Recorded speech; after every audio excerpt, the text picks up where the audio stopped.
my gosh, the games that we just saw this past week were absolutely incredible.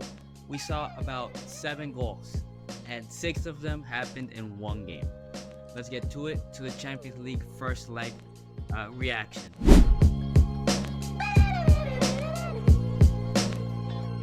So let's start off with Tuesday's games, which started off with a humble 1-0 victory of PSG over Arsenal. And although it does seem like a pretty lackluster game with just 1 goal being scored, it was far from that. I mean, we saw an incredible showcase from Bukayo Saka, who, in my opinion, didn't play bad. Yes, he didn't score, but the first half he was like the only one trying to do anything apart from Trossard. And on the PSG side, it was nothing short from brilliant from all 3 attackers. Kvaratskhelia absolutely cooking, and maybe shouldn't even gotten a penalty. Absolutely destroyed that Arsenal defense. He was driving them crazy. Same thing with Doué, such a dangerous player. He's gonna be an absolutely incredible player to watch over the coming seasons and years to come, hopefully. And the last one, Dembele, who has been in an incredible form this past season.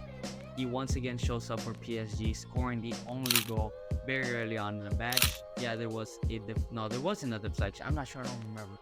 But great finish by Dembele.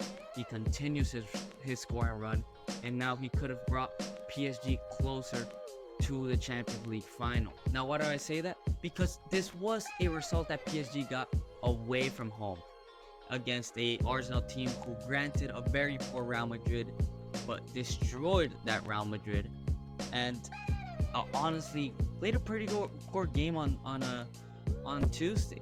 Although the stats don't reflect it, Arsenal just seemed a bit like, Odegaard didn't do much. They just seem very lost on what to do. And let's see if they're able to bring it back in the Stade de France. I don't see very optimistic. I believe I had a 0-0 draw between the two for the first leg. I was wrong, and my gosh, I'm glad to be wrong, because that PSG played incredibly good. And just to keep on the glazing for PSG, that midfield was once again insane. Joe Neves clutch tackle, about to score. Everybody thought I thought it was a penalty, but upon further review, it was a beautiful, clean tackle that he did inside of the box to take away the goal for Arsenal, or even a penalty there. A great performance by PSG, once again showing that they do have defensive resilience, as we can see. And attacking wise, maybe bar from Barcelona, they are the best attacking trio out there right now. Now, as I said, I think Saka played the best game from the Arsenal squad. It was a poor game by Arsenal, honestly. They tried their best.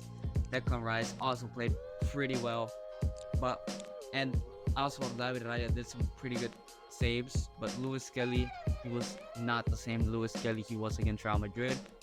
A lot depends on the name. He's an incredibly talented player. We'll see if Arsenal is able to wake up in France this next Wednesday and see if they're able to make a comeback against this PSG, who is looking incredibly solid, and game by game looks like to be the favorite to win the Champions League. And to top it off, my prediction for the second leg, I do think PSG is going to end up winning. I believe it's going to be a 2-1 victory for PSG on aggregate. 3-1. Yeah, a 3-1 victory PSG. I think Arsenal are going to get really close, but ultimately they aren't going to be able to make it. So 3-1 victory for PSG, and the aggregate scoreline. Now we go on to the next game that happened this week. This game happened on Wednesday. Great game. One of the best Champions League games that I've seen in a while. It was a beautiful match from both of the teams. I was so excited when Inter scored that first goal. Dumfries is absolutely insane. Thuram was absolutely insane. Inter was insane, but Lemieux was just crazier. Honestly, Not Rafinha, not nobody else. Lamine was absolutely incredible. This Inter team with Dumfries playing, contributing in all three of the goals, could have been contributing to a fourth goal. But ultimately, Lamine Yamal is just a party pooper. He's just a party pooper. That guy's, it's a kid. It's a kid. Kid is incredible. Let's go ahead and summarize the game. First of all, I had no idea Inter had this in them. I was counting on them to lose, as you saw in my prediction video. I really thought Inter were gonna lose. I was not holding hope on them. But my gosh, the game that they played against Barcelona, bar from the goals that they received, great game. It started with Thuram, Inter playing incredible football. Gives it to Thuram, little slip from Inigo Martinez, and Thuram just slips it in with a back heel into the corner. Nothing to do for Szczesny. Inter go on to winning 1-0 first half. Then Dumfries, a great goal. I mean, this guy in the corner comes in, he just gets there's a deflection, there's something happening in the box. He comes in and a bicycle kick. Nothing to do for Szczesny, honestly. You could have said, oh, I went down the middle. But a bicycle kick right in front of your face is insane. I mean, there's not much you can do there as a goalkeeper. I am not gonna lie. Great goal from Dumfries. And at that point, I was feeling very confident. I was mid-class. I was celebrating against all my Barcelona friends. We were actually doing a presentation. And then, mid-presentation, Lamine Yamal goes on and scores a wonder goal. This guy takes everyone and just smashes it. Nothing to do for Summer. I mean, this kid is insane. I mean, this guy was demanding the ball. He wanted the ball.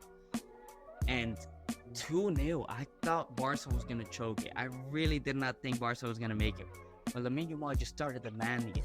As I said, culminated in a goal. He almost scores another one that John Summers, I think, he gets the handoff. Great goal from Lamine Yamal. I mean, I cannot stop praising this guy. He is incredible. Then Ferran Torres goes ahead and scores a goal. Pedri, who also played an incredible game, lobs the ball to Rafinha. Rafinha heads it cleanly into Ferran Torres for a little tap in. Ferran Torres continues on a great form. Different playing style to Lewandowski, but he's starting to get the job done.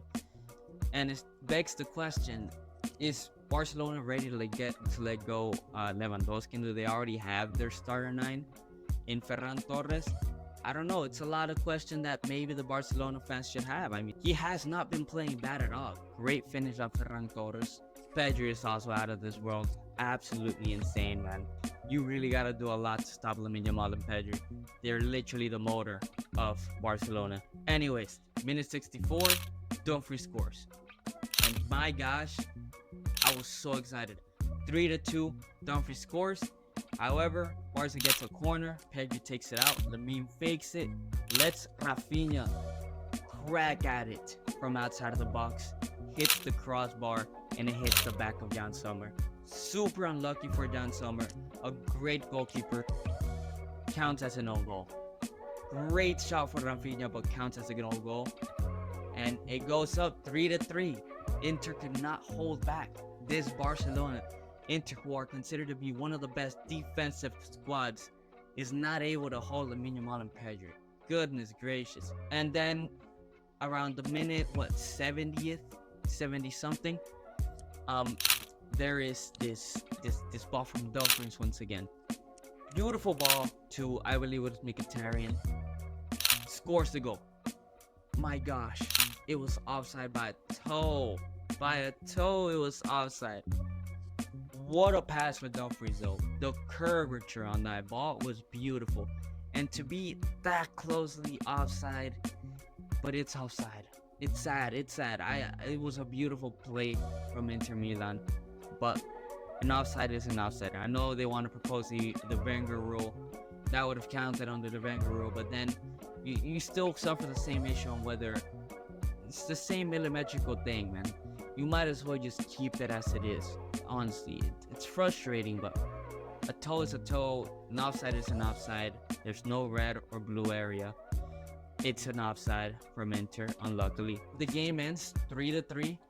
Great result for Barcelona. And yeah, Inter had it to win it, but I would say it's a great result from Inter. I mean, going to Barcelona's home ground and putting 3 past this Barcelona is insane. And they're gonna go back to the San Siro. They're gonna go back to Italy, and Barcelona have to win this. Same with Inter, but Inter has a home ground advantage now. We know how good defensively are, and now we know how good attacking wise they are. Now Lautaro Martinez does seem to be out, so we will see if Taremi is gonna come in for him and actually do the job that Lautaro Martinez was doing for Inter Milan. Now for my second leg prediction, gosh, I'm gonna switch up on Barcelona because I want them to lose. I think Inter's going to win, and I think they're going to penalties. I think they are going to penalties. This game is going to be crazy. I predict a 2-2, not an aggregate, full score, 2-2, going to pens, Inter wins.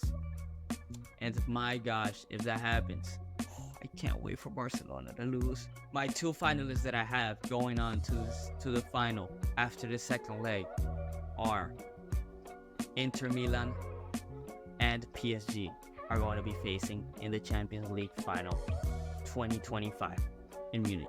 Anyway, guys, I hope you guys enjoyed, and I'll see you guys next time after we find out who the finalist will be. And as I say, usually Inter versus Barcelona are going to be playing on Tuesday, and Arsenal PSG are going to be playing their second leg on Wednesday. I hope you guys enjoyed, and I'll see you guys on the next one.